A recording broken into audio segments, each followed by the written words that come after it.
नमस्ते दोस्तों, स्वागत है आप सभी का आपके अपने चैनल साइबर सिपाही में। इस वीडियो को अंत तक जरूर देखिएगा या फिर इस वीडियो को यहीं पे स्टॉप कर दीजिए, आगे बिल्कुल मत देखिए। फोन की घंटी बजती है, इधर से आवाज आती है सलाम वालेकुम भाईजान। यहां से बोला जाता है वालेकुम अस्सलाम, कैसे हो असलम? भाईजान मैं एकदम खैरियत से, आप कैसे हैं? ये कहता है मैं भी खैरियत में हूं। असलम पूछता है कि भाईजान क्या लेके आऊं आपके लिए, चिकन बिरयानी, मटन बिरयानी, कोरमा या कोई पान बीड़ी सिगरेट या फिर कोई और बड़ा सामान, बताओ क्या लेके आना है। यहां से आवाज आती है असलम मेरी बात को बहुत ध्यान से सुनो, मुझे तुमसे कोई खास चीज चाहिए। असलम अपने फोन को छाती पे रगड़ के एक बार साफ करता है, फिर से कान पे लगाता है और कान पे लगा के बोलता है भाईजान बोलो क्या लेके आना है, बताओ मैं लेके आता हूं। और उसके बाद में यहां से जो डिमांड की जाती है उसकी कल्पना असलम ने भी नहीं की थी और उसकी कल्पना टेक्निकल सर्विलेंस टीम ने भी नहीं की थी।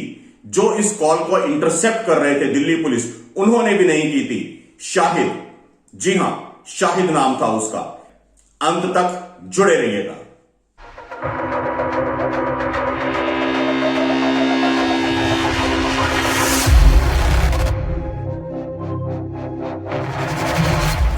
शाहिद यहां से बोलता है असलम तुम मेरे लिए पारा जमा करो, पारा इकट्ठा करो। जी हां, पारा मतलब मरकरी, जो कि थर्मामीटर में होता है, टेम्परेचर नापने में काम आता है।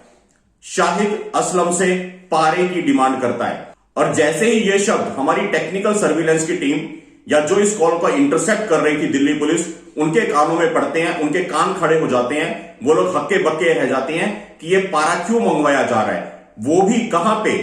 जनवरी 2021 पहला हफ्ता Tihar jail number 3 Tihar jail में जो हत्या के आरोप में, गैंग रेप के आरोप में एक कैदी वहां पे होता है शाहिद, वो अपने सहयोगी असलम को फोन करके पारा मंगवाता है। तो दोस्तों ये जो वाकया मैं आपको बता रहा हूं, ये जनवरी 2021 के पहले हफ्ते का है। देश की राजधानी दिल्ली में स्थित तिहाड़ जेल की जेल नंबर 3 में कैद है आरोपी शाहिद। और किस आरोप में बंद है वो? सामूहिक बलात्कार और बलात्कार के बाद हत्या। जिस औरत के साथ उसने बलात्कार किया, सामूहिक बलात्कार किया, उस बलात्कार के बाद में उस औरत का कत्ल भी कर दिया। और ना सिर्फ उस औरत का कत्ल किया, उसके बाद में उसके दोनों बच्चों को भी मार दिया। और बच्चों को क्यों मारा? इसलिए मारा क्योंकि दोनों बच्चों ने अपनी मां का बलात्कार होते हुए और अपनी मां का कत्ल होते हुए शाहिद को देख लिया था, तो उन दोनों बच्चों को भी मार दिया। 3 कत्ल का आरोपी, सामूहिक बलात्कार का आरोपी तिहाड़ जेल में बंद है 2015 से। और 2021 जनवरी के महीने में पहले हफ्ते में जब वो असलम से फोन पे बात करता है, उसकी कॉल को टेक्निकल सर्विलेंस पे रखा जाता है, उसकी कॉल इंटरसेप्ट की जाती है। और जब वो कॉल इंटरसेप्ट की जाती है तो इंटरसेप्ट करने वाली दिल्ली पुलिस के होश उड़ जाते हैं, क्योंकि वो कोई खाने पीने की चीज नहीं मांगता, वो कोई नशे की चीज नहीं मांगता, वो असलम से मांगता है पारा, कि मेरे लिए पारा जमा करो। उसके बाद में एक स्पेशल टीम का गठन किया जाता है। वो स्पेशल टीम असलम के ऊपर निगरानी रखती है। असलम ने अलग अलग मेडिकल स्टोर से जाकर के तकरीबन 100 से ज्यादा थर्मामीटर इकट्ठे किए, 100 से ज्यादा थर्मामीटर उसने खरीदे। और थर्मामीटर खरीदने के बाद में उसने इंटरनेट पे सर्च किया कि पारा कैसे निकाल सकते हैं। उसने थर्मामीटर को तोड़ के ड्रॉपर के जरिए, ड्रॉपर के माध्यम से पारा निकाल के एक इत्र की शीशी, जी हां इत्र बोले तो परफ्यूम की शीशी में वो पारा जमा करना शुरू किया। और उसके बाद में असलम को भी दिल्ली पुलिस गिरफ्तार कर लेती है। दिल्ली पुलिस असलम से सारी पूछताछ करती है। पूछताछ में यह पता चलता है, असलम बताता है कि शाहिद भाई ने उससे पारा मांगा था, वो जेल में ही किन्हीं और कैदियों का कत्ल करना चाहता था। किनका कत्ल करना चाहता है? असलम बोलता है ये मुझे नहीं पता, मेरा काम सिर्फ शाहिद भाई के लिए पारा इकट्ठा करके उनको जेल में पारा पहुंचाना था। उसके बाद दिल्ली पुलिस की स्पेशल टीम कोर्ट से दरख्वास्त करती है, निवेदन करती है कि रिमांड पे लिया जाए शाहिद को। और जब उनको वो ग्रांट मिल जाती है, शाहिद को रिमांड पे फिर से लिया जाता है। उसके बाद शाहिद अपना मुंह खोलना शुरू करता है। शाहिद यह बताता है कि तिहाड़ जेल में आईसिस के, जी हां ISIS के 2 आतंकवादी भी कैद हैं वहीं पे जेल नंबर 3 में। उनका नाम है अजीमुशान और मुफ्ती अब्दुल सामी। अजीमुशान और मुफ्ती अब्दुल सामी ने शाहिद को ब्रेन वॉश किया जेल में ही। उसका ब्रेन वॉश किया गया ये बोल करके कि शाहिद इस जेल में कुछ हिंदू लोग कैद हैं। वो हिंदू किस लिए कैद किए गए हैं उन पे आरोप लगे हैं दिल्ली दंगे में शामिल होने के। उन्होंने दिल्ली में मस्जिद को नुकसान पहुंचाया है, उन्होंने दंगे में तुम्हारी कौम के, हमारी कौम के कुछ लोगों को मारा है, तो तुम्हारा यह काम बनता है, तुम्हारा दीन तुम्हें यह कहता है, वहां का पैगाम है, किताब का पैगाम है कि तुम्हें इन काफिरों का कत्ल करना चाहिए। इस तरह से अजीमो शान और मुफ्ती अब्दुल सामी जो कि आईएसआईएस के आतंकवादी हैं, जो कि 2015 और 2016 में एनआईए ने पकड़े थे और उसके बाद में उनको जेल में भेज दिया गया था। लेकिन वो दोनों आतंकवादी जेल को ही अपना ट्रेनिंग कैंप बना लेते हैं, जेल में ही आतंकवादी तैयार करने की गतिविधियां शुरू कर देते हैं। यह शाहिद का कबूलनामा है। शाहिद ने बताया कि उसके टारगेट पे अंकित, राहुल और हिमांशु, ये 3 लड़के थे जो कि तिहाड़ जेल में कैद हैं और इन तीनों पे आरोप है दिल्ली दंगे में शामिल होने का। अजीमो शान और मुफ्ती अब्दुल सामी ने शाहिद को पूरी तरह से ब्रेन वॉश करके भड़का दिया और पारे का इस्तेमाल करके कैसे उनको मारा जा सकता है यह भी समझाया। शाहिद ने खुलासा किया बाद में पुलिस के सामने कि योजना यह थी कि जेल में जब सारे कैदी इकट्ठे होंगे, एक फाइट करवाई जाएगी, आपस में कैदियों का झगड़ा करवाया जाएगा और उसी झगड़े के बीच में इन तीनों बच्चों पे, राहुल पे, अंकित पे और हिमांशु में पारा उतार दिया जाएगा उनके अंदर और पारे के माध्यम से उनकी हत्या कर दी जाएगी तिहाड़ जेल के अंदर। यह पूरी स्टोरी जब खुलकर के सामने आई, आज 5 मार्च 2021 को मैं आपके लिए यह वीडियो शूट कर रहा हूं, लेकिन शायद मैं इस वीडियो को 7 मार्च 2021 को रिलीज करूंगा, क्योंकि आप सभी साथी देख रहे हैं पिछले 5 दिनों से मैं द वायर की झूठी रिपोर्ट को कवर कर रहा हूं। जी हां, अब कनेक्शन समझिए। वायर को जो मैंने पिछले 5 दिनों में कवर किया है, वायर ने क्या किया, दिल्ली दंगों के 1 साल के बाद में एक झूठा नैरेटिव चलाने की कोशिश की है। आप लोग हमारे साइबर सिपाही के पिछले 6-7 दिन के वीडियोस देख लीजिए, आपको समझ में आ जाएगा। वायर ने दिल्ली दंगों का मास्टरमाइंड किनको बताया? उनको नहीं जिनकी छतों पे गुलेल मिली, उनको नहीं जिनकी छतों पे एसिड बम मिले, उनको नहीं जिनकी छतों पे पेट्रोल बम मिले, उनको नहीं जिनके पास में धारदार हथियार मिले, उनको नहीं जिन्होंने आईबी के ऑफिसर अंकित शर्मा को 400 बार चाकुओं से गोद गोद के मार दिया। लेकिन लायर जैसे पोर्टल ने दिल्ली दंगों का मास्टरमाइंड बताया कुछ हिंदुओं को। किनको? वो सारे हिंदू जो साइबर सिपाही चैनल पे आते हैं, दीपक सिंह हिंदू, अंकित तिवारी, पिंकी भैया, यति नरसिंहन सरस्वती जी महाराज, रागिनी तिवारी और बहुत सारे नाम अभी आने बाकी हैं। अभी हमारा भी नाम आना बाकी है, कोई बड़ी भी आश्चर्य नहीं है। जिस वक्त मैं ये वीडियो रिलीज कर रहा हूं, अब से कोई 24 घंटे 48 घंटे के बाद में शुभम मंगला को भी दिल्ली दंगों का मास्टरमाइंड के लायर वाले घोषित कर दे। क्यों? क्योंकि वायर वालों की आप पूरी रिपोर्ट देख लीजिए, आप मेरे पिछले 6 दिनों की वीडियोस देखेंगे, आपको समझ में आ जाएगा। साइबर सिपाही की वीडियोस को उठा उठा के ये लोग वहां से लोगों को अटैक कर रहे हैं और उनको दिल्ली दंगों का मास्टरमाइंड घोषित कर रहे हैं। आज मेरा यह प्रश्न है मेरे दोस्तों, जितने लोग इस वीडियो को देख रहे हैं, मैं आप सभी के माध्यम से एक प्रश्न पूछना चाहता हूं कि क्या लायर जैसे लोगों को यह तिहाड़ जेल की स्टोरी नहीं मिली?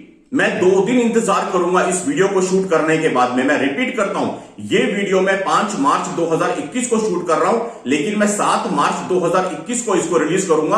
अगले 2 दिन में इंतजार करूंगा क्या लायर हो, क्विंट हो, स्क्रॉल हो, अभिसार हो, बरखा हो और ये बहुत सारे जो अपनी अपनी न्यूज एजेंसियों से धक्के मार के निकाले हुए लोग हैं, जो झूठी रिपोर्टिंग करते हुए पकड़े गए हैं।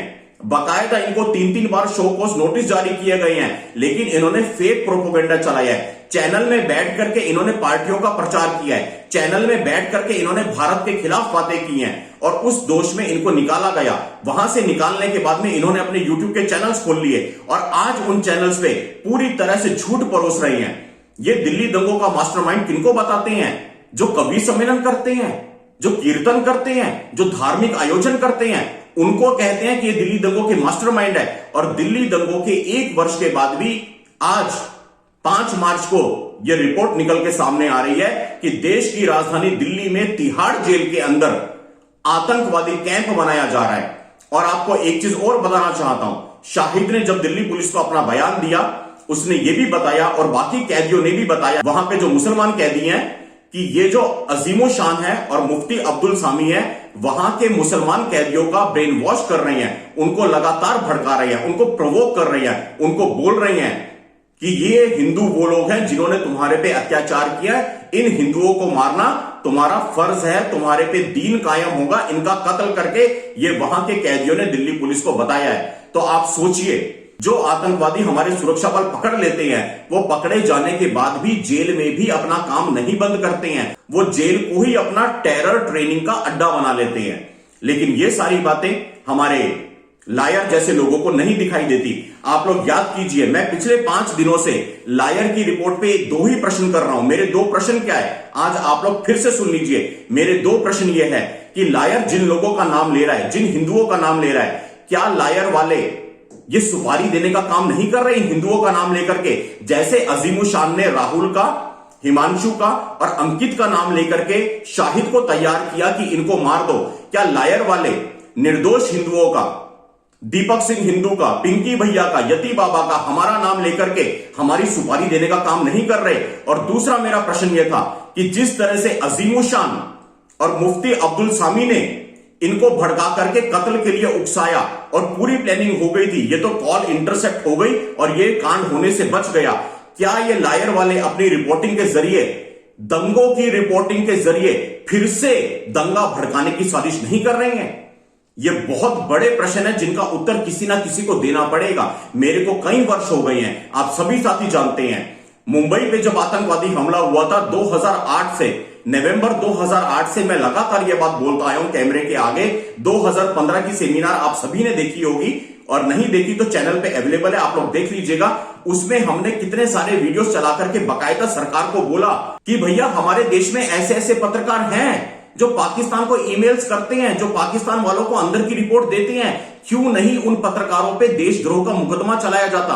और आज कितने सारे वेब पोर्टल्स भर गए हैं जो कि मोदी विरोध से बढ़ते बढ़ते देश के विरोध में आ गए हैं, और देश के विरोध से बढ़ते बढ़ते अब सीधे सीधे हिंदुओं के विरोध में आ गए हैं। आज दिल्ली की तिहाड़ जेल में इतना बड़ा कांड होने से बचा है, लेकिन लायर जैसे लोग जो तिहाड़ जेल में नहीं है, बाहर बैठ के अपने एसी के कमरों में बैठ करके फेक नैरेटिव चलाते हैं और देश में दंगे भड़काने की साजिश करते हैं, जो एक पक्ष को, एक कौम को मजलूम दिखाते हैं, दबा हुआ दिखाते हैं। जितने आतंकवादी पकड़े गए हैं, जो भारत विरोधी नारे लगाने वाले लोग पकड़े गए हैं, उमर खालिदो, शर्जिल इमामो, उनके पक्ष में कैंपेन चलाते हैं बकायदा।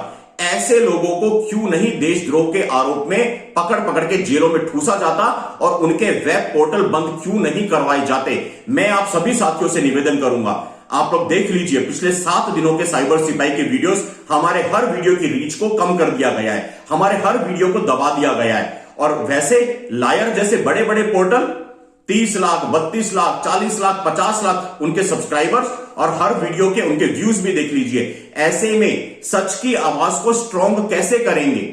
मैं आप सभी साथियों से निवेदन करता हूं, जिन्होंने इस वीडियो को अंत तक देखा है, इस वीडियो को अधिक से अधिक शेयर कीजिएगा, हमारी आवाज को फैलाइएगा, चैनल को सब्सक्राइब जरूर कीजिएगा और उसके साथ में जो बेल आइकन है, घंटी के आइकन को भी दबा दीजिएगा और कम से कम अपने 10-20 दोस्तों से भी यह काम करवाइएगा। और इस वीडियो के कमेंट बॉक्स में लिख करके बताइएगा कि आज के वीडियो पे आपकी क्या प्रतिक्रिया है, आपकी क्या राय है। जिस तरह से देश की राजधानी दिल्ली में तिहाड़ जेल में टेरर ट्रेनिंग कैंप का अड्डा बना दिया गया अजीमुल शान और मुफ्ती अब्दुल सामी के द्वारा, और बाहर लायर जैसे न्यूज पोर्टल यह खेल खुला खेल रहे हैं, इस विषय पे आपके कमेंट्स में जानना चाहता हूं। बहुत बहुत धन्यवाद। जय श्री राम, हर हर महादेव।